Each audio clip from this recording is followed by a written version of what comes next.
suis fils d'agriculteur. J'ai travaillé dans des usines avant que finalement je me retrouve en aménageant mon envie de retour à la terre. Et à un moment donné, j'ai voulu vivre mon rêve, c'est-à-dire des choses que j'avais vécues quand j'étais très jeune, les films western.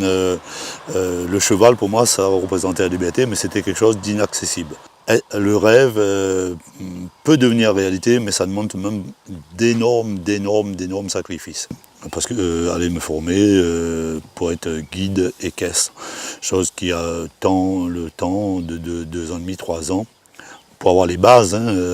Et en même temps, c'était aussi une grosse opportunité pour La Réunion, parce qu'on commençait à parler dans ces périodes du développement touristique. Aujourd'hui, je me retrouve à la tête d'une exploitation familiale, parce que j'ai mes enfants tout doucement qui viennent me donner un gros coup de main et qui participent quand il y a besoin. Et oui, je me retrouve à la tête d'une cavalerie d'une cinquantaine de chevaux. Et je me rends compte que tout doucement, quand tu expliques aux gens cet endroit, c'est un lieu magique, cette montagne, ces cascades, ce calme du grand étang. Donc le lieu pour moi, je dirais le must, et pourtant j'ai fait énormément de voyages dans le monde entier.